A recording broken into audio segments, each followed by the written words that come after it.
Bonjour et bienvenue dans la vidéo YouTube de Stratège sur l'intelligence économique.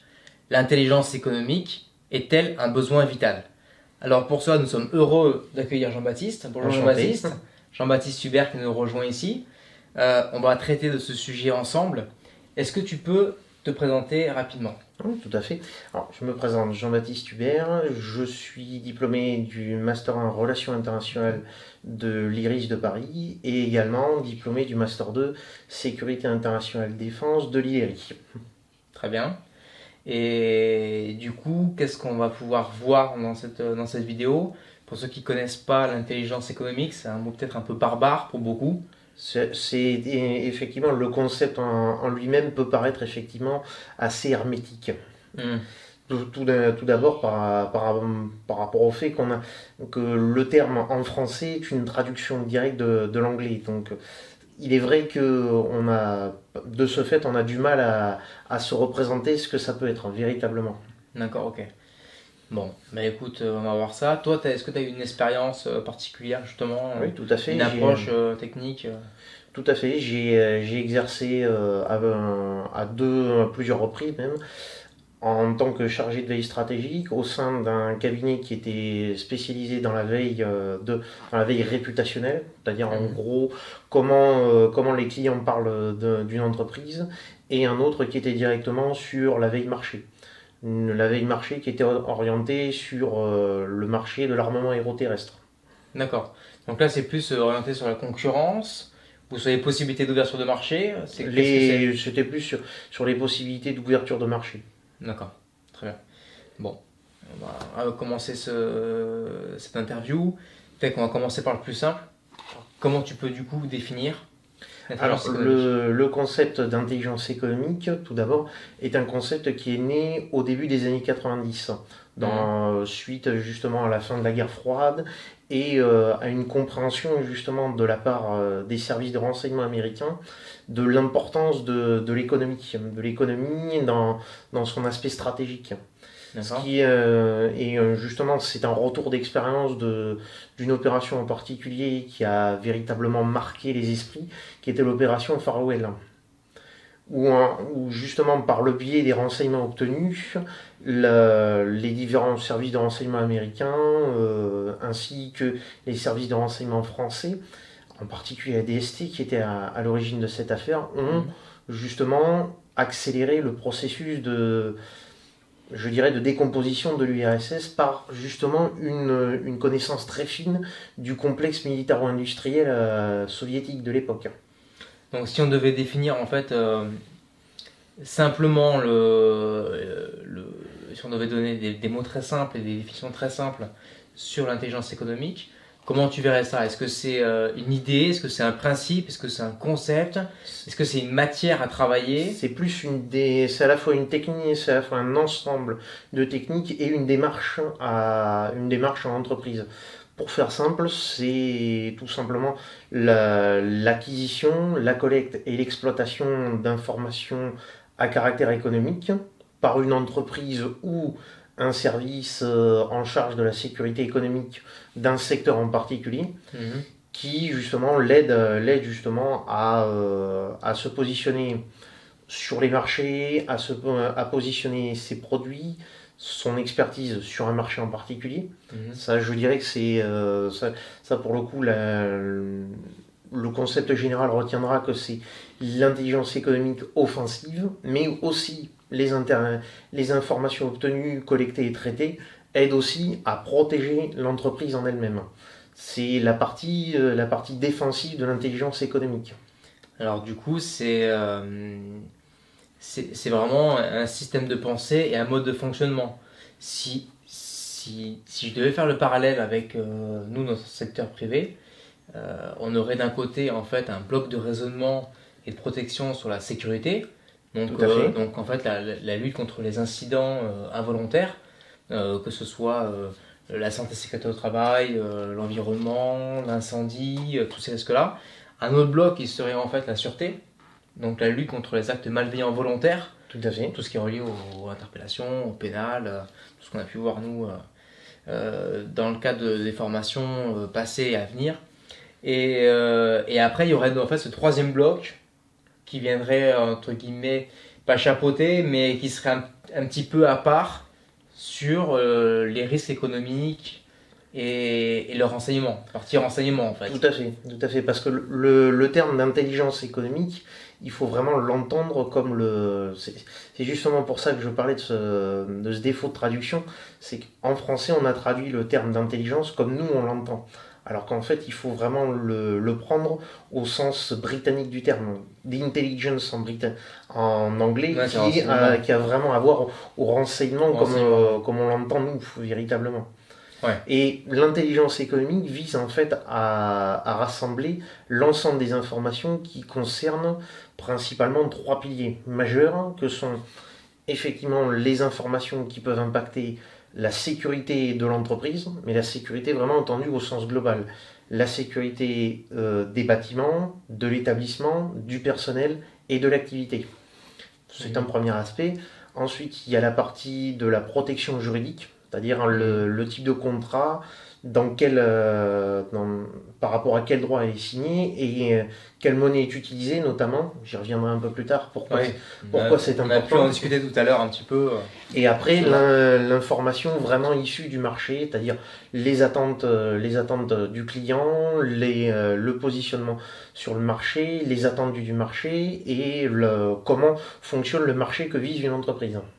Ouais, c'est ça. Donc en fait, on a un état d'esprit global. Tout à fait. Et après, on a des spécialités, des spécificités qui vont venir renforcer Tout à fait. ça, quoi.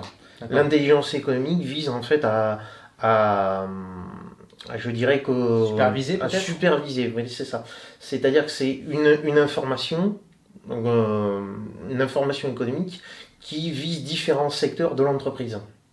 Est-ce que ce serait est-ce que ça pourrait être une vision globale en fait qui chapeauterait finalement tout et qui pourrait diriger du coup la politique de sécurité, de sûreté? Disons qu'elle l'oriente. Elle l'oriente véritablement en fonction de la situation du client et du marché rencontré par l'entreprise en question. Donc en fait, c'est vrai que quand on y réfléchit bien, nous, en tant que prestataire de sécurité, de sécurité et de sûreté, un acteur de la sécurité comme une entreprise de sécurité privée par exemple, qui vient se positionner sur un marché, sur un appel d'offres, nous qui venons en fait exercer une prestation de sécurité, on s'inclut sans vraiment le savoir dans cette idée d'intelligence économique. Complètement, sur une partie. Sur une partie, donc sur une partie, si on mais qui est pas, la partie vitale, véritablement.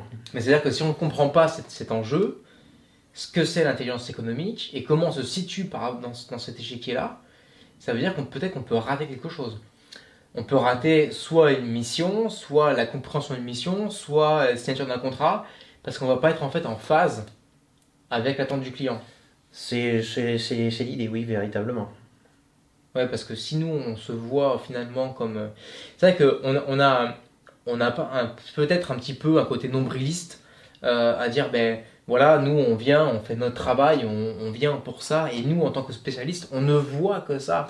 Et quand on arrive sur un site, on dit, oh là là, c'est affreux, il manque ci, il manque ça, une caméra, un extincteur, ci ou ça, mais peut-être qu'on n'a pas ce recul, cette vision globale. Après, l'intervention d'une société de sécurité répond à cette démarche d'intelligence économique sur l'aspect le plus impactant, qui est véritablement la sécurité de l'établissement, des personnels et la sécurité aussi au niveau je dirais, par rapport au client. C'est-à-dire, est-ce que véritablement on travaille avec une personne digne de confiance ou avec qui on va pouvoir développer une relation sur le long terme ou une relation, je dirais, véritablement stratégique où il va y avoir de très forts enjeux. Ça veut dire qu'en fait, si je comprends bien, c'est qu'une société de sécurité privée qui va aller récupérer un marché, un contrat, elle doit s'inscrire dans la politique de sécurité et d'intelligence économique de son client. Tout à fait. Mais ça veut dire qu'elle aussi, en parallèle, elle devrait avoir sa propre intelligence économique pour savoir avec qui elle travaille et pouvoir éventuellement aussi se protéger de des conséquences, Tout à fait. alors pas du client, mais des conséquences qui pourraient... Tout à fait. Et en général, cet aspect-là est traité par les cellules de veille juridique qu'il y a au sein par les services juridiques des entreprises. Cet aspect-là spécifiquement. C'est-à-dire que, contrairement aux anglo-saxons, qui eux intègrent vraiment la chose dans tous les aspects de l'intelligence économique dans une seule direction au sein d'une entreprise, nous en France, c'est à chaque fois des fonctions spécialisées. Ah, mais nous, on aime bien aussi. Même dans les papiers, dans C'est des une cases. approche. C'est une approche. Alors, justement, par rapport à ce dont on parlait tout à l'heure, la démarche d'intelligence économique en France et dans les pays anglo-saxons, qui sont les pays d'origine de l'intelligence économique, est différente justement parce que l'histoire est différente. Alors, tout d'abord, en France, l'intelligence économique a véritablement commencé à être développée au niveau étatique, par justement la publication du rapport Martre, du nom d'Henri Martre, polytechnicien qui était à la tête justement de l'AFNOR, l'Agence française de normalisation, qui, disons que ça s'est fait par le biais de l'État pour commencer, et ce rapport a créé en fait le premier organisme étatique qui était le Comité à la compétitivité et à la sécurité économique, qui a évolué, qui est devenu ce qui est actuellement le Commissariat à l'information stratégique et à la sécurité économique, qui est placé auprès de Bercy. Alors du coup, quel est le rôle de l'État vis-à-vis des sociétés? C'est pour chapeauter en fait les sociétés, c'est pour les éduquer? C'est véritablement pour les accompagner et principalement pour renforcer la sécurité au niveau des entreprises, au départ, les entreprises véritablement stratégiques. Ce qu'en France on appelle les opérateurs d'infrastructures vitaux, qui opèrent dans les secteurs que l'État estime être stratégiques, à savoir l'énergie, les transports, les télécommunications, les industries qui produisent pour la sécurité et la défense nationale, ainsi que les transports, principalement. On aura facilement des noms en tête. On aura facilement des noms en tête. L'État a développé un certain nombre de dispositifs sur lesquels je ne m'étendrai pas. D'accord. Et ça, ce sont des dispositifs, ce sont des process, du conseil. Est-ce que les sociétés doivent l'appliquer obligatoirement ou est-ce que c'est la réglementation, c'est du conseil? C'est au départ de la réglementation, avec aussi des procédures de sécurité qui leur sont propres, véritablement, et qui touchent l'ensemble de la protection physique et la protection des employés. Ouais, donc du coup, voilà, il y a une réglementation de base, et dessus, l'entreprise va y rajouter, entre guillemets, sa note personnelle, c'est-à-dire ses besoins particuliers. Tout à fait, tout à fait, véritablement. En fait, c'est réglementé tout ça. C'est réglementé, encadré et inclus dans les dispositions du code de la défense nationale. Donc tout est véritablement normé au niveau réglementation. D'accord. Et après, voilà, on a une base générale, et si on veut aller plus loin encore, on peut mettre sa propre réglementation selon sa société, tout à fait, selon ses besoins. Alors sur cet aspect-là, la réglementation a évolué depuis les années 90, notamment suite à l'affaire Karachi, où justement une grande société de la construction navale française n'avait pas pris en compte la protection de ses salariés. Et disons que depuis, cette jurisprudence a inclus la notion de responsabilité sociale de l'entreprise. Oui, donc on voit vraiment que c'est large en fait. C'est extrêmement large. En fait c'est une façon de penser et c'est une façon de prévoir. Tout à fait. Aussi qui est très large. Sur différents aspects. Sur l'aspect sécurité, sur l'aspect juridique et sur l'aspect comment on se positionne comment l'entreprise tient à se positionner sur un marché qu'elle vise, véritablement. Ouais, donc en fait c'est vraiment une protection, c'est vraiment une bulle de protection qui est globale. Tout à fait. C'est tout ce qui pourrait venir contrecarrer le plan d'entreprise, mettre un grain de sable dans les rouages, qui pourrait faire une attaque quelconque. Par exemple, là si tu me parlais de santé et de sécurité au travail, un employé qui se blesse, tout à fait. Un employé qui se blesse ou pire qui meurt en fait sur le lieu de travail, c'est pas un acte qui est volontaire. Par contre, c'est une attaque. Enfin, quelque part, c'est une atteinte, plus une atteinte qu'une attaque, une atteinte à la société. Tout à fait. Et justement, c'est intéressant qu'on en parle parce que dans le cadre de la jurisprudence Karachi, justement, ce qui a posé les bases de la responsabilité sociale de l'entreprise Oui, ou de l'entrepreneur en fonction des textes, c'est que justement, de ce fait, hein, depuis cette affaire, l'employé, s'il considère qu'il y a eu un défaut de sécurité, peut attaquer au pénal l'entreprise. alors c'est tout, ouais, c'est un peu des problématiques qu'on a retrouvées récemment avec le coronavirus. Tout à fait. Est-ce que l'employeur peut garantir la sécurité de ses employés? Et je crois que de mémoire, si je ne dis pas de bêtises, l'employeur a un devoir de, non pas de moyens, mais réellement de résultats. Alors, il a un devoir, il a effectivement un devoir de moyens et un devoir justement d'avoir prévu le risque, bien en amont, Mais est-ce que de résultats également? de résultats également. C'est-à-dire qu'un employeur qui met des process en place, qui met du matériel d'équipement, de la prévention, etc., mais on a un blessé, on a quelque chose comme ça, le résultat n'est pas atteint, est-ce qu'il est attaquable? En soi, techniquement, si on suit la jurisprudence Karachi, il l'est potentiellement, mais disons que là pour le coup le texte est flou parce que il a quand même prévu, il a respecté l'obligation de moyens et l'obligation justement de protection qu'il a en tant qu'employeur. Donc la notion est floue, la notion est véritablement floue et est appréciée en fonction des situations.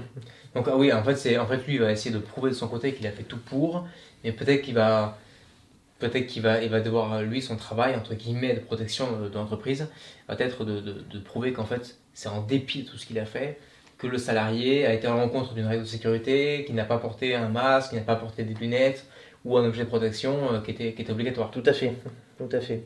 D'accord. Après, justement, c'est toute la difficulté de l'intelligence économique sur cet aspect-là, c'est que en même temps, il y a cette obligation de protection que met en place cette jurisprudence issue de l'affaire Karachi, et en même temps, il y a la question de la simple efficacité économique et de la compétitivité de l'entreprise. Ce qui fait que justement actuellement en France, on a une situation véritablement complexe et fragmentée. Par exemple, dans le cas des opérateurs d'infrastructures vitaux, ce type d'entreprise vont être ceux qui actuellement sont le plus en accord avec une démarche d'intelligence économique intégrée, véritablement. C'est-à-dire, Ouais. et encore intégré, il y a énormément de progrès à faire sur la question de la veille juridique. Je pense notamment à l'affaire Alstom, où justement Alstom a perdu le contrôle de sa filiale, de sa filiale énergie, et également on a perdu le brevet de la turbine Arabella, qui faisait partie Ouais. véritablement de ce que cherchait General Electric dans le rachat de la filiale énergie d'Alstom. On a perdu cet aspect-là à cause non pas d'un défaut de sécurité physique, mais à cause justement de la partie juridique véritablement du contrat qui y Qu'est-ce qui est. s'est passé à ce moment-là, en fait? C'est-à-dire que le, les- comme le contrat avait été pour le coup, la monnaie du contrat qui avait été Choisi. qui avait été choisi entre les deux partenaires étant le dollar, pour le coup, c'est le droit américain qui a été appliqué sur la question. En cascade. En cascade, exactement. Puisque Hmm. derrière, pour faire en sorte qu'Alstom puisse travailler avec General Electric, il a fallu appliquer les normes du FCPA, c'est-à-dire les dispositifs anticorruption. Il y en a deux au monde, le FCPA et le dispositif britannique, qui actuellement sont les deux seuls qui luttent contre la corruption. Donc ça veut dire qu'en fait, ce que tu es en train d'expliquer, c'est qu'on peut effectivement avoir des attaques, on va dire, au sol, de drones, des attaques physiques, on peut avoir de l'insécurité sur de l'incendie, sur des, comment dire, sur la santé des travailleurs, etc. Mais il y a aussi un aspect à contrôler qui serait de la malveillance juridique, Tout à fait. qui viendrait en fait un truc pas du politique, en fait on est sur du, comment dire, vulgairement on est sur du Game of Thrones en fait, où on va essayer on va essayer de placer stratégiquement des choses pour faire tomber l'autre en pensant à 3 Exactement. coups d'avance. Et notamment, je pense que s'ils l'ont fait dans l'histoire que tu viens de nous citer, de la somme, c'est que si jamais on met volontairement une monnaie d'échange qu'on place en tant que dollar US, parce qu'on sait justement qu'on va pouvoir appliquer du droit américain derrière, c'est volontairement une atteinte à la société. Donc Tout à en fait. fait, cette intelligence économique, elle va venir chapeauter l'ensemble. Et en fait, comme tu disais également, les anglo-saxons ont un pôle, je comprends mieux pourquoi les anglo-saxons ont une seule direction avec un pôle intelligence économique, peut-être dans lequel on pourrait retrouver différents piliers. C'est exactement ça. Pour eux, c'est véritablement une démarche intégrée. Véritablement. Pour eux, la sécurité, la veille juridique et l'infomarché, ça sera traité par une seule et même direction intelligence économique. Donc du coup, nous, c'est vrai qu'en sécurité privée, parfois on est un petit peu énervé sur des situations. Maintenant, je comprends qu'il y a certaines causes d'énervement, d'agacement qui sont compréhensibles, et d'autres, en fait, peut-être qu'on n'avait pas en fait ce recul, peut-être plus général, plus global, plus économique, et qu'on a un côté, comme j'ai dit tout à l'heure, un petit peu nombriliste, où on vient pour exercer une spécialité, un truc très pointu, et en fait on ne voit pas tout ce qu'il y a autour. Moi, demain, je suis responsable d'équipe, responsable d'exploitation, je suis chef d'entreprise, une PME, TPE.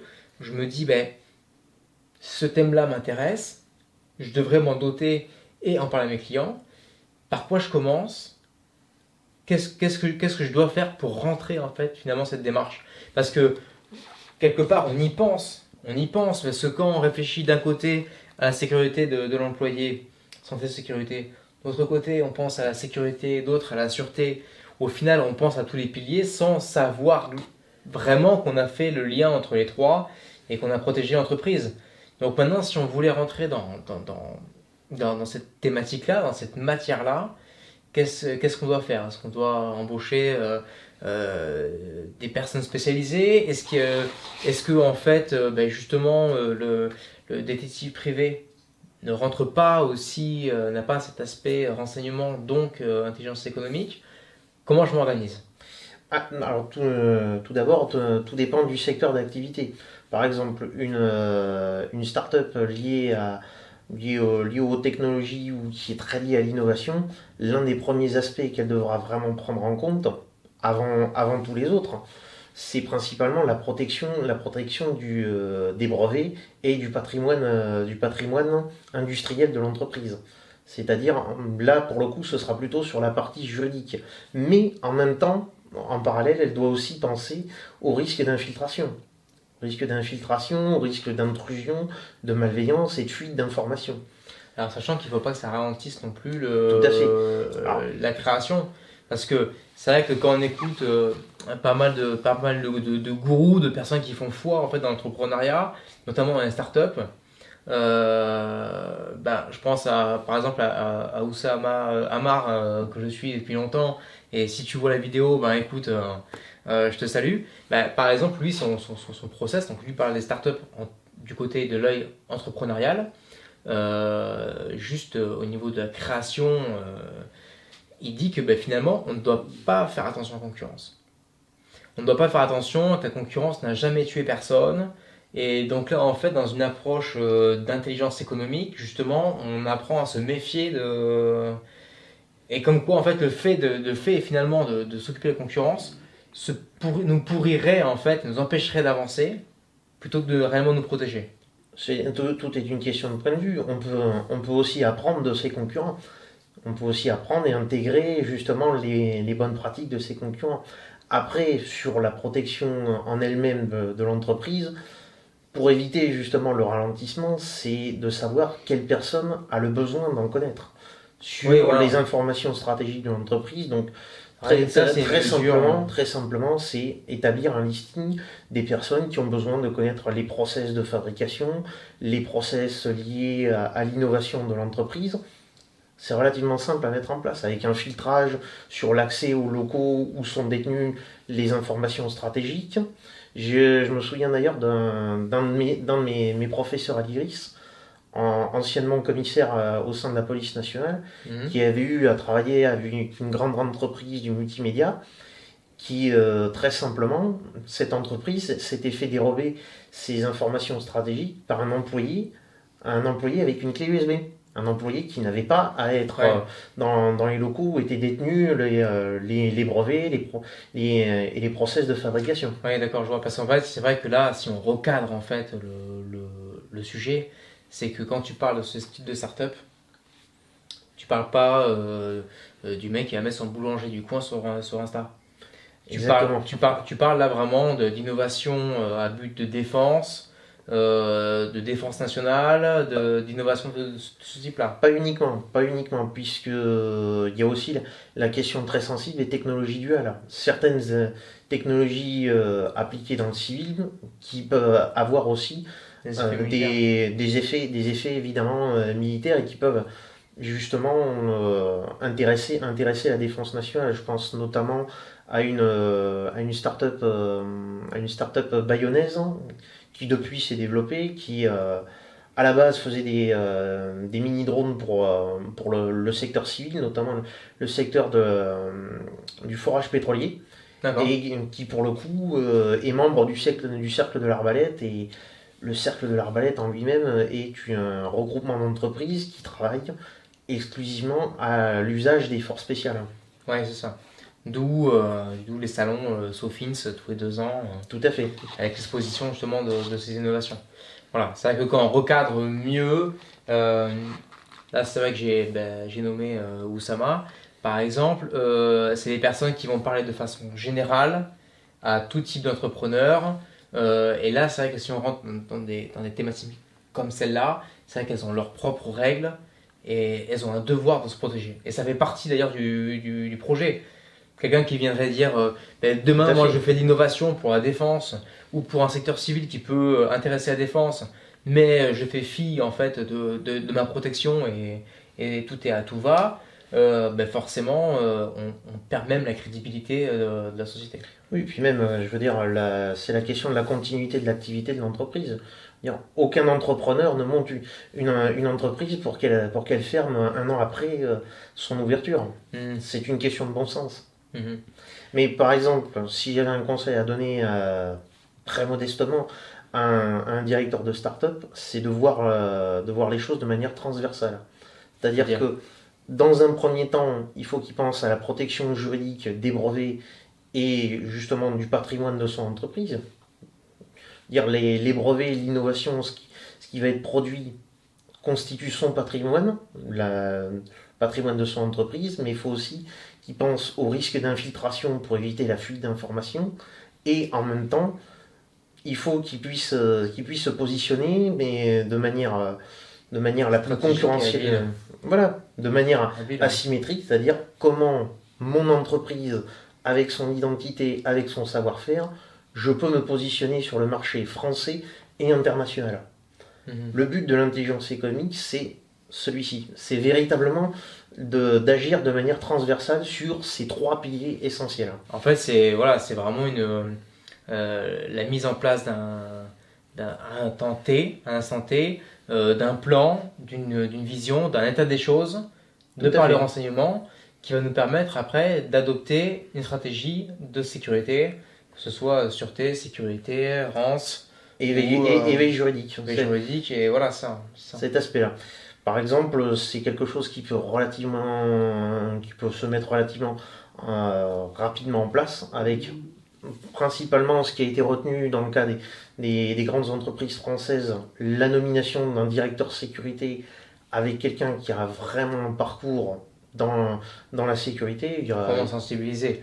C'est pas, nous, on voit parfois dans des entreprises qui n'ont pas vraiment ce besoin intense comme la défense de se protéger. Souvent, c'est un directeur qui a une fonction X à laquelle on va rajouter la double casquette de la sécurité parce que voilà, parce que ça tombe sur lui, ça peut tomber sur quelqu'un d'autre ou voilà. Donc, non, il faut vraiment quelqu'un de. Il faut vraiment que ça soit quelqu'un qui ait été sensibilisé.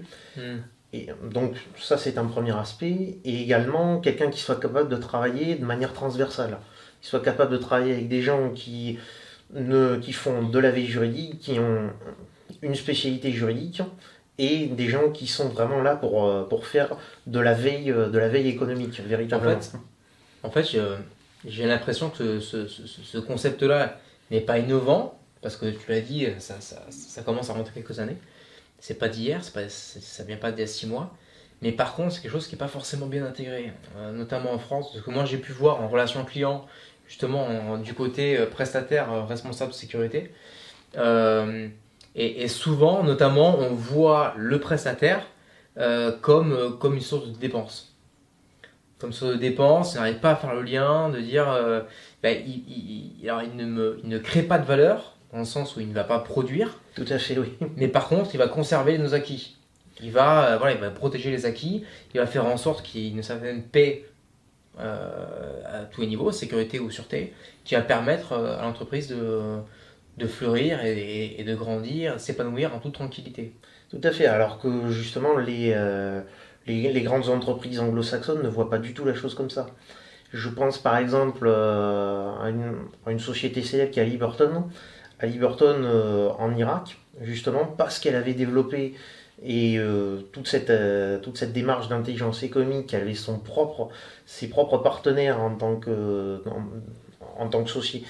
société de sécurité privée, ou qu'elle avait justement un service de sécurité interne.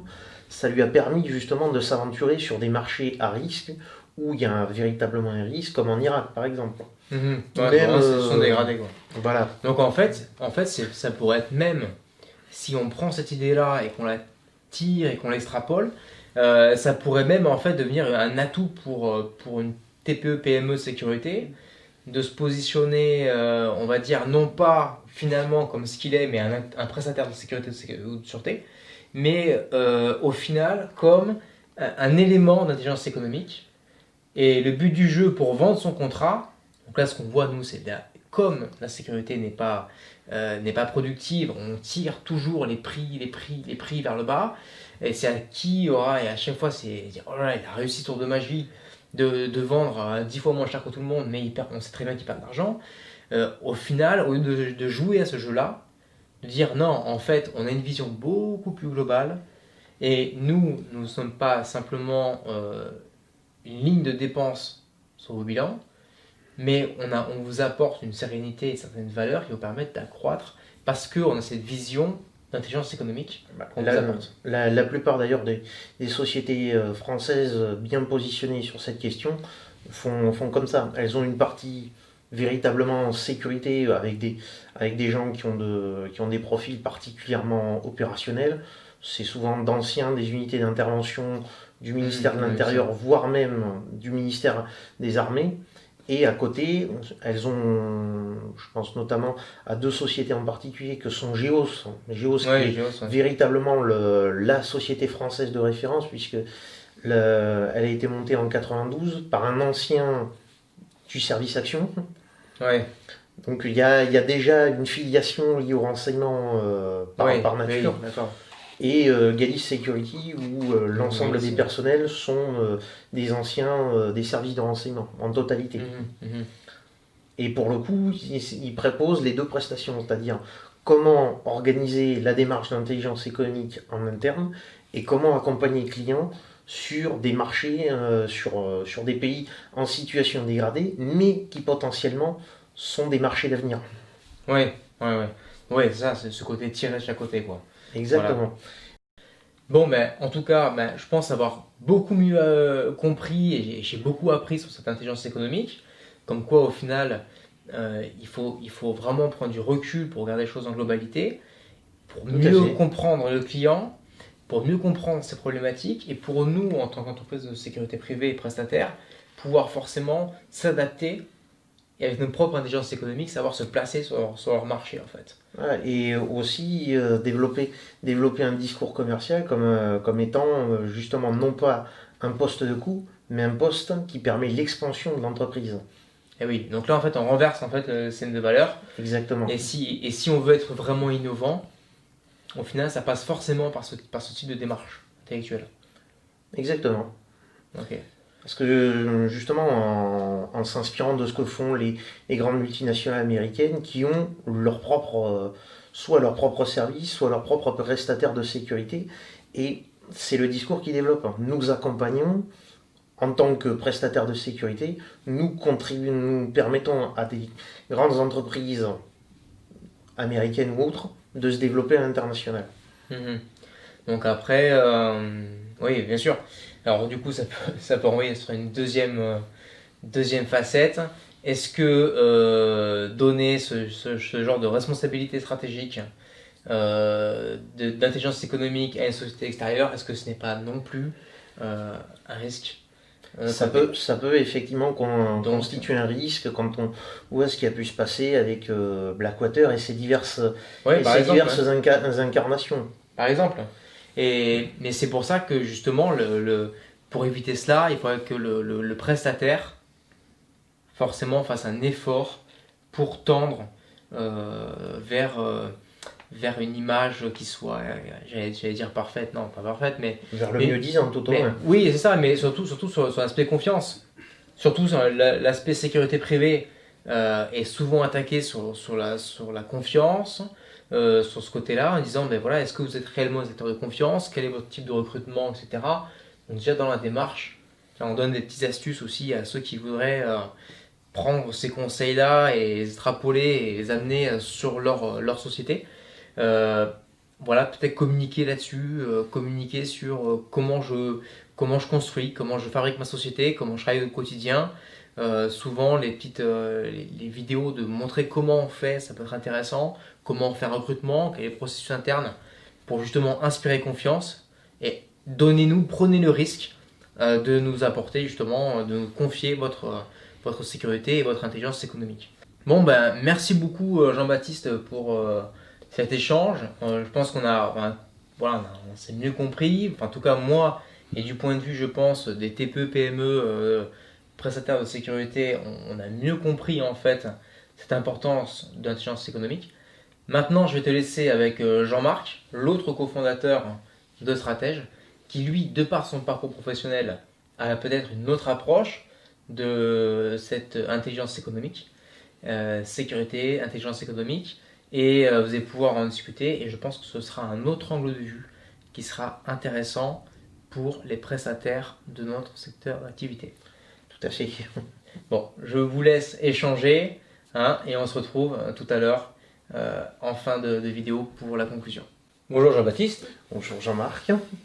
Alors justement, quelles ont été vos fonctions par le passé qui vous ont amené à justement aborder cette question de l'intelligence économique? J'ai, sur plusieurs endroits en France, été directeur des risques d'une grande banque française.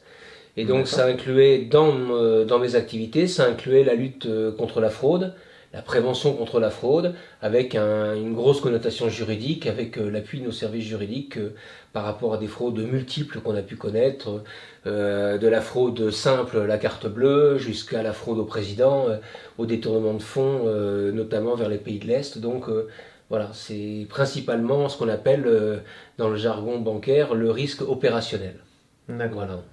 Donc principalement effectivement sur le risque juridique pour l'entreprise. Alors il y a beaucoup de risques juridiques, des liens bien entendu. Soit c'est la banque qui est directement attaquée par des systèmes d'escroquerie, soit ce sont des clients qui sont attaqués et que l'on doit défendre, que l'on doit conseiller, puisqu'on est quand même la banque quand même teneur des comptes et a un rôle et une fonction et de sécurité des opérations, de confidentialité des opérations. Donc il y a un rôle obligatoire vis-à-vis des clients qui peuvent être eux-mêmes directement attaqués.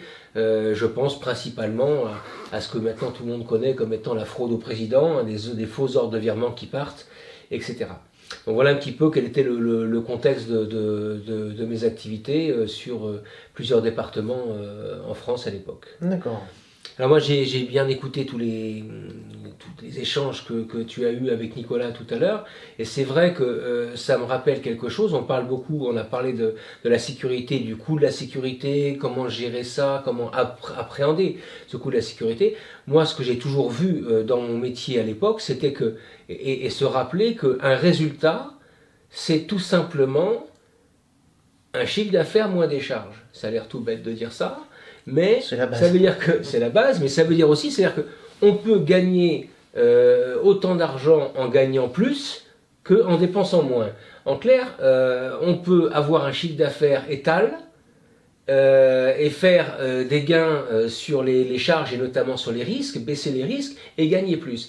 Donc la partie sécurité, la partie risque, a quasiment, par rapport à un résultat comptable, a autant d'importance qu'une marge ou un chiffre d'affaires.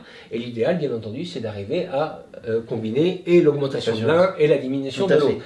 Donc, quand j'entendais Nicolas parler de et comment le prestataire doit assimiler, comment il doit appréhender, est-ce que c'est un poste de charge? Oui, certes, c'est un poste de charge, mais la sécurité, c'est un poste de charge qui doit permettre d'économiser des pertes. Donc quelque chose, ça doit être abordé comme ça, à mon avis. C'est exactement comme ça que l'intelligence économique, c'est même l'un des buts de l'intelligence économique, réduire les risques tout en permettant de conserver, voire d'augmenter la marge bénéficiaire. Et ça va même plus loin puisque, justement, je prenais le cas des grandes multinationales américaines. Je pense à Liberton, Unocal en 97, qui avait été tenté d'être racheté. C'est justement, elles en ont fait un argument de vente, un argument même au niveau de leur image, de leur réputation. Parce que justement, elles sont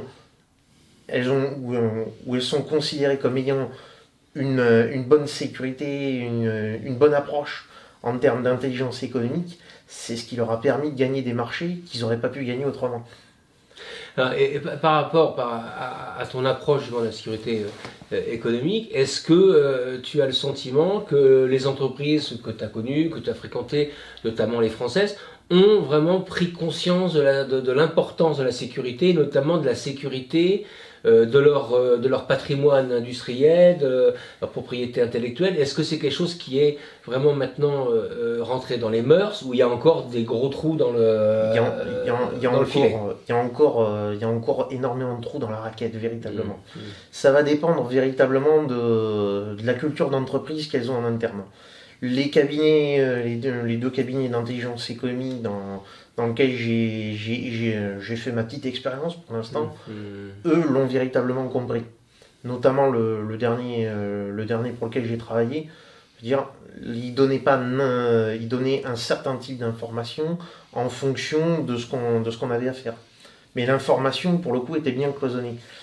D'autres entreprises, par exemple le premier cabinet que j'ai fait, qui a depuis a fermé, c'est-à-dire j'avais toute l'information disponible, l'information sur les clients, sur les retours de la clientèle, j'avais tout qui était à disposition presque. Je suis assez d'accord. Il y a, je crois, dans l'expérience que j'en ai, des entreprises très pointues en technologie qui ont conscience de cela, mais ça commence. Mais dans la grande majorité, je crois qu'il y a encore effectivement pas mal de trous dans la raquette. Moi, je me rappelle, avant d'avoir travaillé dans la banque, j'ai travaillé dans une entreprise d'armement. Clairement, on pouvait pratiquement partir tous les soirs avec les plans des missiles. Ça ne posait pas de problème. D'ailleurs, c'est arrivé, un intérimaire venant des pays de l'Est est parti avec des plans de missiles. Et là, je crois qu'effectivement, il y a encore beaucoup de choses. J'ai d'autres expériences avec des clients qui ont été surpris de perdre des contrats, de perdre des diplômes, de perdre des choses extrêmement vitales pour elles, parce que on a surpris la femme de ménage avec un appareil photo. On a eu des cas avec des personnels extérieurs qui n'étaient pas vraiment le plombier, qui n'étaient pas vraiment l'électricien. On a eu des cas avec, là c'est bien plus dangereux, avec des stagiaires ou des intérimaires. Moi j'ai des cas de clients, l'intérimaire avait accès absolument à tout. Les comptes, les opérations de virement, la comptabilité, etc. Donc il y a un moment donné où il faut, vous avez, je crois tous les deux échangé tout à l'heure sur qu'une entreprise se dote d'un véritable directeur de la sécurité, qui sensibilise le personnel, qui fait des réunions, qui fait de la formation. C'est très important, et notamment vis-à-vis des personnels extérieurs, parce que j'ai connu encore une fois plusieurs fois des cas où des intérimaires, des stagiaires, des personnels extérieurs, voire même des femmes de ménage ont fait de l'espionnage industriel. C'est assez clair. C'est justement Tous ces cas justement militent pour justement la mise en place d'un niveau de sécurité pas vraiment nouveau, puisque je veux dire en matière d'intelligence économique ça fait vraiment longtemps qu'on en parle, la question du confidentiel entreprise. Là, pour le coup, il y a vraiment quelque chose à mettre en place et à penser, c'est-à-dire comment on cloisonne l'information et qui a accès, le besoin d'en connaître véritablement. C'est-à-dire, quasiment au jour le jour, quel employé a besoin de quelle information pour pouvoir faire correctement son travail. Alors il y a de plus en plus d'entreprises, notamment dans les grandes entreprises, qui ont commencé à classifier ce niveau de diffusion d'informations avec du C1, du C2, du C3. Tout à fait. Donc ça commence à effectivement à être mis en place, mais c'est très loin d'être le cas dans les TPE, dans les petites entreprises. Un autre exemple que je peux citer qui est clair, il y a des chefs d'entreprise qui partent pour aller plus vite, par simplicité, quand ils ne sont pas là, parce qu'ils ont donné un pouvoir, etc. Ils créent des tampons signatures. Alors tout le monde connaît le tampon encreur dans l'entreprise. Il y a le tampon signature avec la signature du dirigeant. Si ça, c'est pas mis au coffre tous les soirs, ça aboutit à ce que moi j'ai connu, l'intérimaire qui part avec les feuilles en tête et le tampon signature. Et dans les 48 heures, on a des ordres de virement qui arrivent à la banque. Et là, c'est très difficile d'aller, si ce n'est de faire du contre-appel systématique auprès de la comptabilité pour s'assurer de la véracité de l'opération. Voilà, d'où des ralentissements au niveau des opérations de l'entreprise, une atteinte à la réputation aussi. Tout à fait, et puis des mises en responsabilité. Des mises en responsabilité également. Qui sont compliquées. Voilà, moi j'ai connu tous ces exemples, et c'est vrai que, on avait majoritairement des problèmes aujourd'hui avec les pays de l'Est. Alors, je ne sais pas ce que c'est devenu depuis, ça fait quelques mois que je suis parti. Mais c'est vrai que les pays de l'Est nous posaient véritablement des problèmes. Il y en a toujours un. C'est toujours le cas ? C'est toujours le cas, mais disons que je dirais qu'ils se sont sophistiqués. Ça s'est sophistiqué, véritablement. Parce que là, on peut, dans certains cas, on peut véritablement parler de criminalité en col blanc, véritablement. Notamment, j'avais eu l'un de mes professeurs à l'IRIS, qui était monsieur Éric Vernier, précédemment président du conseil de surveillance du Crédit du Nord, avait eu régulièrement des cas de fraude avec des banques lettonnes, mais qui, à première vue, étaient très bien noté, très bien sous tout rapport, bénéficier d'une très bonne réputation. Hein. Donc il y a vraiment eu une sophistication avec le temps. Alors ça pose effectivement, là on parle des banques lettonnes ou autres, mais c'est vrai que le problème principal qui peut arriver dans les banques et dont elles portent une responsabilité, c'est l'origine des fonds. C'est-à-dire que quand un client reçoit des fonds, il doit pouvoir en justifier de l'origine. Moi, je me rappelle d'un cas d'un client russe qui était dans la région et ça arrivait par millions d'euros via une banque lettonne. On n'a jamais réussi à savoir véritablement d'où venait l'argent. Donc on a fini par agir et puis bloquer la situation. Mais là, le problème de l'origine des fonds est un problème important. Il y en a un deuxième qui est très important également par rapport aux entreprises, c'est la notion de l'embargo. Et ça, il faut y faire extrêmement attention, parce que surtout si les opérations sont en dollars, parce que je crois que vous l'avez évoqué, mais voilà, le FCPA et le Bribery Act britannique. Effectivement, si une opération est en dollars, on tombe automatiquement sous la loi américaine, et là ça devient très compliqué. 1000 dollars qui partent vers l'Iran, ça peut faire 100 millions d'amendes par un petit juge du Texas. Tout à fait. C'est déjà arrivé d'ailleurs à certains grands groupes français et d'autres d'ailleurs. Alors il faut savoir, parce que j'ai eu le cas des clients qui nous ont interrogés, est-ce que je peux faire ci, est-ce que je peux faire ça, est-ce que je peux aller là, l'Irak, la Syrie, le Liban, mais également d'autres pays africains. Il y a quand même une bonne quinzaine de pays africains qui sont sous embargo. Mais il faut savoir que les clients français les entreprises françaises ne sont pas forcément malhonnêtes, mais elles ont un marché et elles ont une pression pour signer un contrat, pour faire du chiffre d'affaires, pour faire du résultat. Donc, assez naturellement, étant des commerçants quelque part dans l'âme, ils ont envie d'y aller. Et donc, c'est là que leurs juristes, leurs banquiers, leurs comptables doivent dire, attendez, stop, là, on ne peut pas faire. J'ai connu quelques cas assez rares d'opérations qu'on a pu faire, mais avec des opérations qui ont été complètement démontées, expliquées, décortiquées et qu'on a pu faire. Avec les accords des plus hautes instances, bien entendu. Mais dans l'ensemble, effectivement, il faut mettre en garde les entreprises sur cette notion d'embargo qui peut leur faire beaucoup de mal à eux et à leur entourage. Principalement, pourquoi ça peut poser un problème, ça vient aussi d'un défaut d'information. Une bonne démarche d'intelligence économique serait justement de récupérer l'information marché bien en amont, pour savoir justement, pour permettre à justement l'entreprise en question qui voudrait commercer dans un pays qui serait sous embargo par exemple, de savoir comment s'y prendre et surtout de comment se positionner en amont, dans quel secteur et de quelle manière véritablement. Alors ça moi je l'ai connu et ça peut venir de différentes manières. Moi j'ai connu des réunions d'information sur le risque, sur la fraude, etc., par les chambres de commerce, par la Banque de France, par des banques elles-mêmes, par l'ordre des experts comptables. Donc il y a quand même tout un contexte qui peut permettre justement de diffuser de l'information auprès des chambres d'entreprise. Et là, on leur conseille grandement d'aller à ces réunions pour apprendre. Je me rappelle une réunion que j'avais faite à Auch, de mémoire, dans le Gers, où on avait une quinzaine de chefs d'entreprise et on leur a passé... on a passé une partie de la soirée à leur expliquer ce que c'était que la fraude au président, et on leur a fait écouter des bandes son de fraudeurs qui parlaient avec l'expert comptable de l'entreprise pour le convaincre de faire le virement. Et c'était très intéressant parce que franchement, à écouter la bande sonore, tout le monde aurait dit bah oui, il faut faire le virement. En fait, celui qui parlait, c'était un escroc qui était bien entendu un petit peu loin de Paris. Bon, Jean-Baptiste, merci beaucoup pour toutes ces explications, tout ce qu'on a pu apprendre. Le plaisir est partagé, voilà, véritablement. Voilà, et ben écoute, à bientôt, et puis je te laisse avec Nicolas pour la conclusion. Bon, merci beaucoup pour tout ce qu'on a pu voir ensemble.